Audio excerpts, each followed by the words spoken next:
And welcome to Queer Abbey, a weekly chat show that is performed, recorded, and produced by yours truly.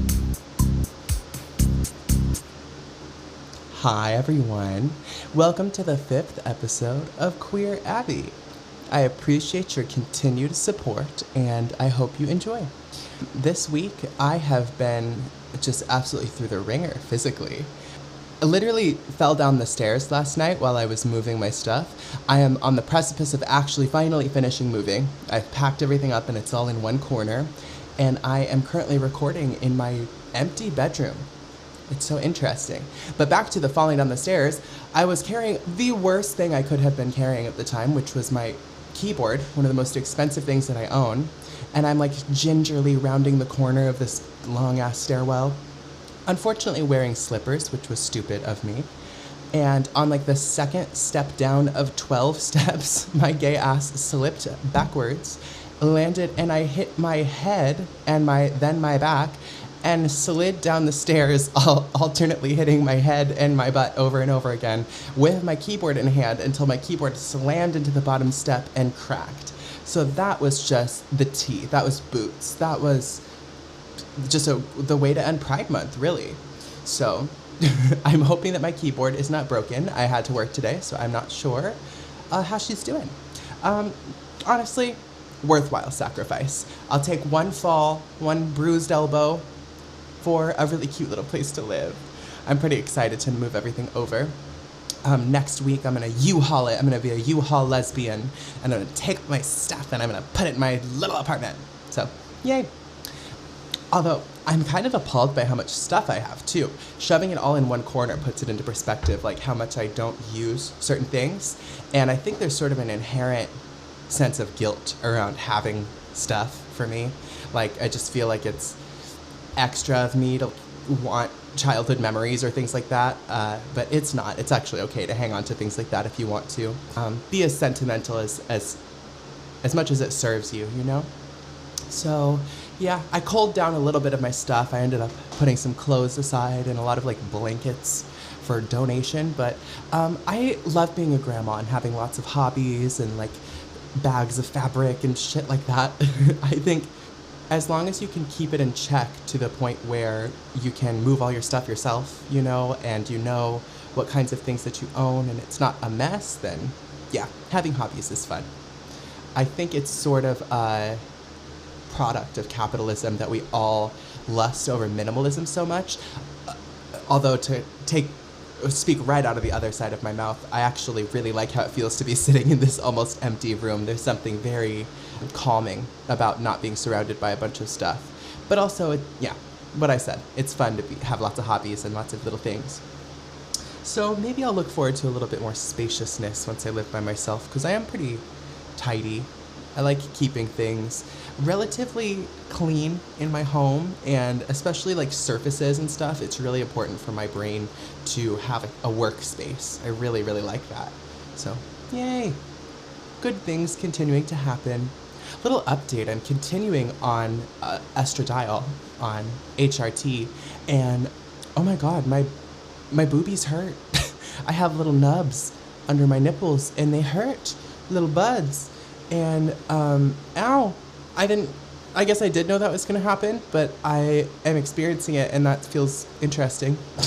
So, there you go. I almost got in a fight with somebody at my job the other day. I work in an industry that has very stringent policies that I cannot break. It's just legal requirements. And somebody came in past close, which is a big no-no. And yeah, I had the open sign off and everything, and the door wasn't locked yet, so they marched right in. And then, luckily I didn't get the brunt of it, but they accused my manager of discriminating against them because they came in after close, and then we wouldn't serve them. So that was fun. They were just like twacked out. But then they started calling me names. They called me a he, she, girl, boy in particular. And I wasn't particularly upset, but I just needed them to get out of the store because I needed to do something before a certain like time. Anyways, I was in a rush, so I just said, girl, get the fuck out of my store. And she started calling me I'll bleep that. So, yeah, anyway, she started saying slurs. And then I got puffed up in her face. And then she was like, what are you going to do, hit me? And I was like, yeah, bitch. So anyway, but it occurred to me that I needed to keep my job, so I went ahead and just shut my mouth. This seems to happen once every few weeks. Somebody just takes issue with me being a little homosexual, and they're like, you know what? I'm gonna give you a piece of my mind. And then I proceed to give them a piece of my mind. Yeah. I don't revel in it. It's actually kind of annoying. Yeah, most of the time it's mundane rudeness. It's just like old men that I make their pee-pee wiggle and then they just look at me funny, but sometimes it amounts to actual violence, and that's the disconcerting kind of part. I feel like the more feminine I present in the world, the worse it is, too, which is unfortunate. Both for men and women, too, which is wild. Yeah, well, that's kind of how things are going. My birthday's coming up, too. I'm a Cancer, baby. Yeah, the sign of the mother, of mother's milk, of mommy milkers. I think July Cancers are mostly problematic people, and as one of them, I feel qualified to speak on it. The way that I'm not going to fact check is Lana, is she a July Cancer? I would assume so, just from the way that she acts. I had a friend in high school. She was a July Cancer. Problematic, through and through. Yeah, almost every single one I've met. It's kind of a big old mess. How many bitches do you know that are born on July 3rd? Because I know a lot. My birthday's in the middle of the month, which I've always just treasured. It's like right in the middle of summer, which is cute. But I know a lot of girls that are born on July 3rd. Is it like the firework? Are women like dogs, basically, and like the fireworks scare them and they give birth because of the fireworks? Are we just animals like that? Or is there another scientific reason for this? Inquiring minds want to know. Well, okay. I think that brings us nicely into our advice segment for today. Yay!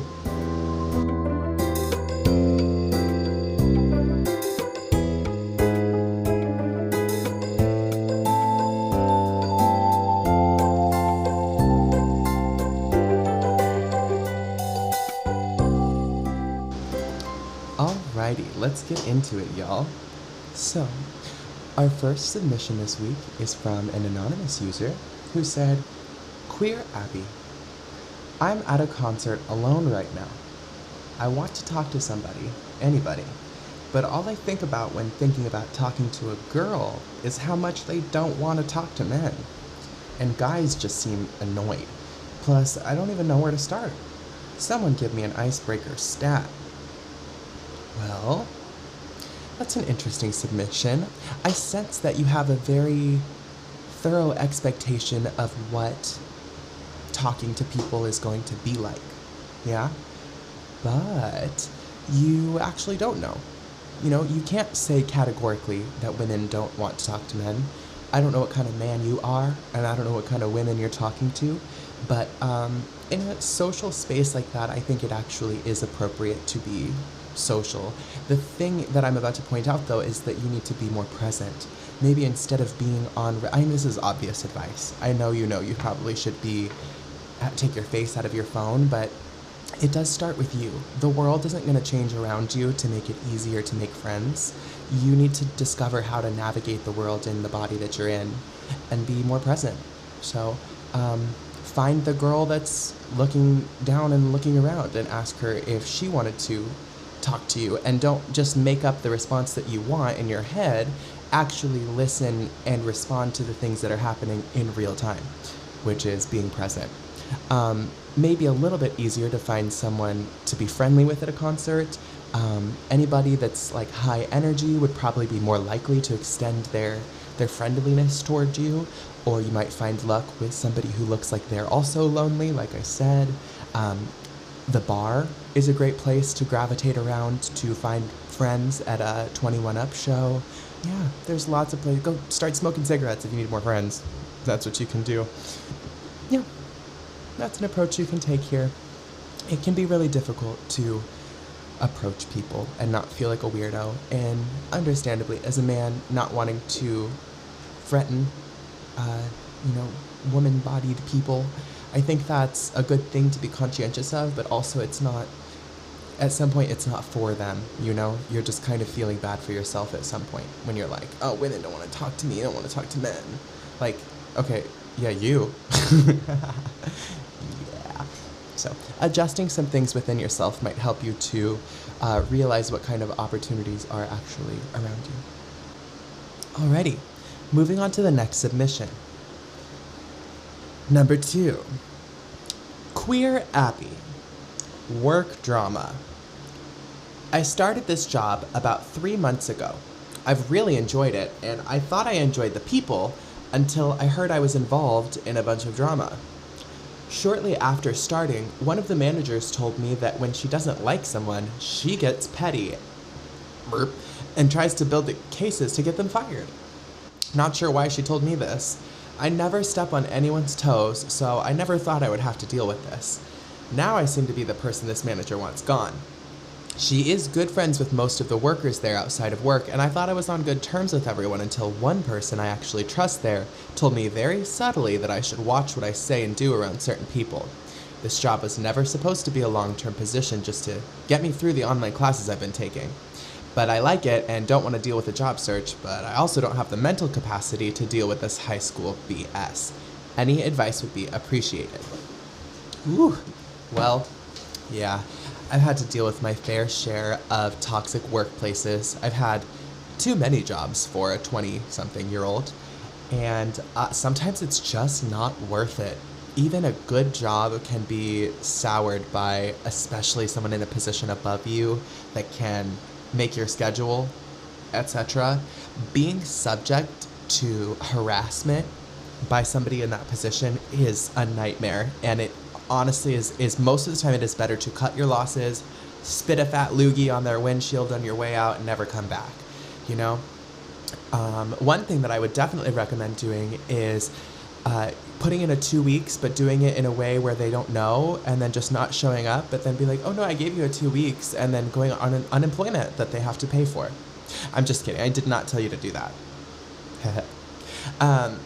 Yeah, you can always silently quit. An Irish 2 weeks is what I call that. I'm just kidding. Oof, yeah. I think there's another part to that as well, where you described that you kind of thought you were good with everyone and that somebody warned you nicely to watch what you say and do. That's pertinent. I think part of it may be that you feel not many boundaries at work and like you are friends with everybody, but that's something I've come to realize, that work is work. And you absolutely could be friends with the people you work with, but there is a threshold there of, okay, I come here so I can get a paycheck so I can pay my rent. And then everything else is secondary to that. It's one of the more miserable aspects of being an adult, but it is the truth. And if you need to not do what I suggested, which is keep that job because it is good for some reason, then maybe you just learn to compartmentalize those aspects of your life, you know? I have had to decide to keep my job and keep my mouth shut several times recently. Girl, I was just talking about it. And it's something that we do every day as middle class, lower class Americans, is we take abuse on the chin so that we can continue to eat. But yeah. Yay! Such good and fun advice for you. You could always use all of the paper in the label printer to print out really mean things and then stick it to your boss's door of their office so that they see it when they come in the morning. I've never personally done that myself, so I don't know where I got that idea from, but yeah, you could do that as well. That's always a really fun, interesting way to quit. I worked for this really stupid dispensary. Before I got this job, I was ready to leave. I lived far away. I had moved and it was time to find a different job. But then they took my chair away as a punishment while I'm doing this very tedious job. And that was too much for me. And so I did what I just said.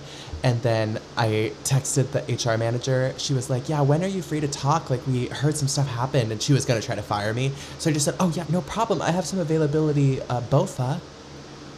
And she texted back. She goes, Wilson, I really need to talk to you. I promise it's seriously. She ignored me, and I just said, both of these nuts. And then I got my last paycheck right after that. So that's always an effective way to quit your job as well.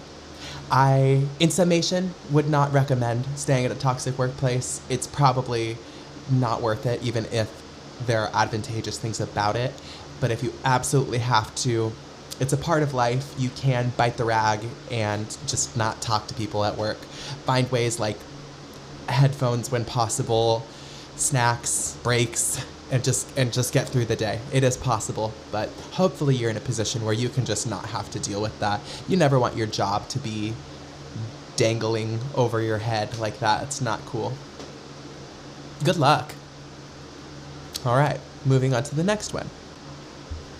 Our third and final submission for the week says, Queer Abbey, is it normal that I get the hiccups almost every single day?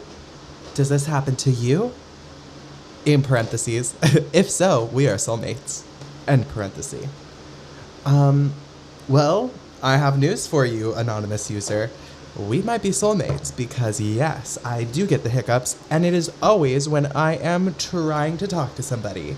I swear to God, I will be like talking to a customer at my job, and mid-sentence, I just get interrupted by like a psychopath. Oh God, that was probably very loud, sorry. I'll quiet that down. And it's kind of embarrassing, but I've learned to just accept it. I don't feel like debilitated by it, but yeah, I do have a little advice. I've been told, I'm sure like many people have, this is a little passe, that hiccups are psychosomatic. It's what I know for a fact is that it is a spasming of your diaphragm, the muscle that you use to contract your lungs and breathe. It can just have like a little beanie, like a little moment, and it spasms and it causes you to do that and breathe in really fast, basically. So if you think about doing it or forcing yourself to do it, that psychosomatic reaction is usually the opposite will happen. When you try to force yourself to do it, you can't do it, and vice versa. When you're like, stop hiccuping, then it like won't stop. So maybe using that little reverse psychology trick. I know some people ask a stranger to ask them to hiccup, if that makes sense, and that's a good way to like outsource that double negative type situation, but that's it. You got to take it as it comes, baby. I wonder if medieval people thought hiccups were the devil or something. I'm assuming people have always hiccuped, right? But have we always just thought of hiccups as a spasm of the diaphragm, or do we have some sort of fun, puritanical explanation for them as well? Because I'm trying to live my life that way. It's Jebediah hours in 2024. We're going straight past cottagecore to Amishcore, and I'm ready to start hanging witches, churning butter, and all the things of the like. No more of this hiccup, diaphragm, spasmodic. These words are too long. We've got me, Bible, and 3 teeth. That's all I need. Maybe some corn as well. If we didn't have all of these devilish distractions around us, distracting us from God's one true purpose, then maybe we wouldn't be hiccuping and things of that nature. Amen. That's going to wrap up our advice segment for this week. Thank you.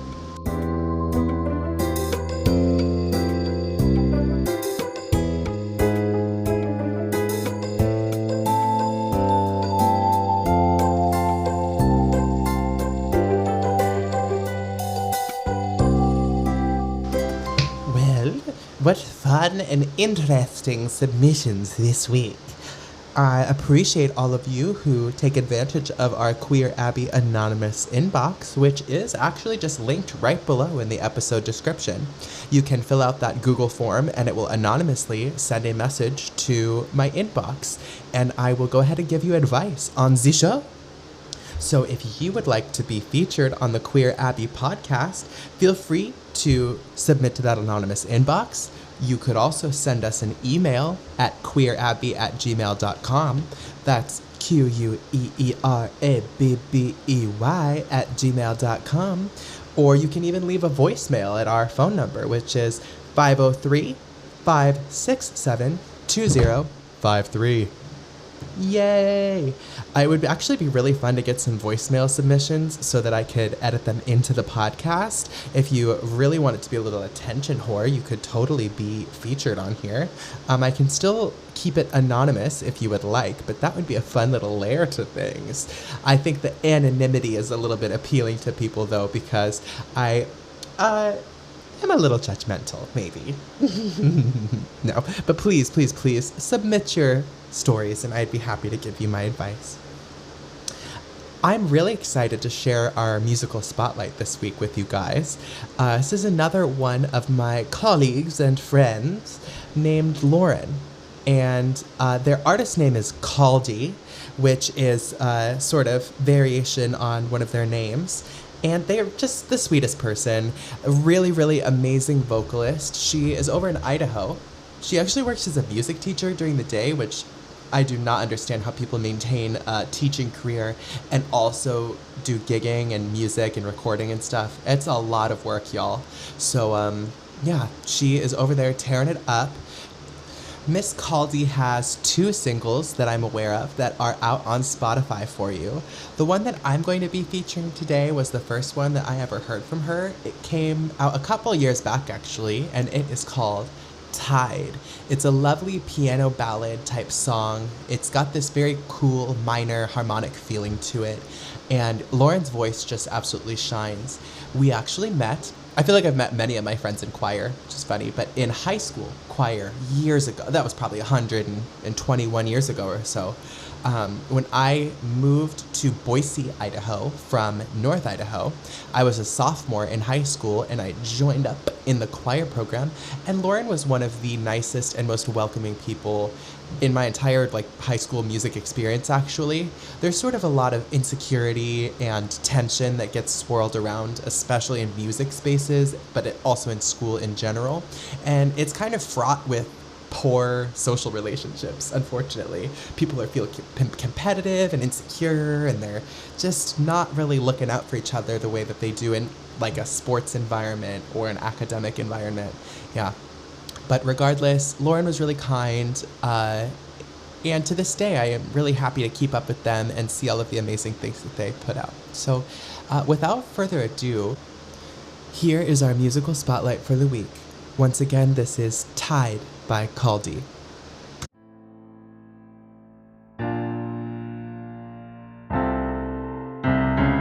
Sun-kissed covers, daylight fills your place, spills in through the blinds, I can still make out your trace.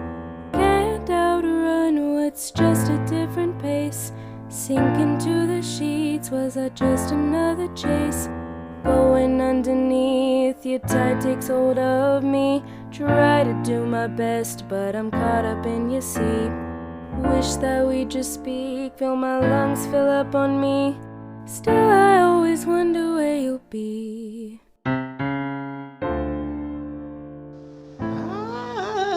God, I hope y'all appreciate Lauren's voice like I do. That little the leading tone moment for my music friends where the turnaround happens and she sings the little half step motion, that's so satisfying. I think it's a very well written song, and I actually, Miss Lauren, you're probably going to listen back to this. Maybe I can make a cool, more produced version of it if you felt like it. So anyway, yeah. To all my music friends again, feel free to submit your material to this podcast. This is, I think, my favorite part of creating this is coordinating with my friends and being reminded of how talented they are. So go check out Tide on Spotify as well as Caldy's other single and look out for new stuff from them. I know that they have plans to be doing some recording this summer and they're performing all over the Boise Treasure Valley area. So go check them out. I love music. I am really sad that I dropped my keyboard, but I have a feeling it's going to be fine. I think it's just a cosmetic damage. I am thrilled at the thought of being alone in my space so that I can just play the piano in the nighttime when I feel like it. It is an apartment, so there's sort of a finite reality to how loud I can be, but it's a lot different than sharing a thin wall with somebody and waking them up and then getting having them be annoyed at you.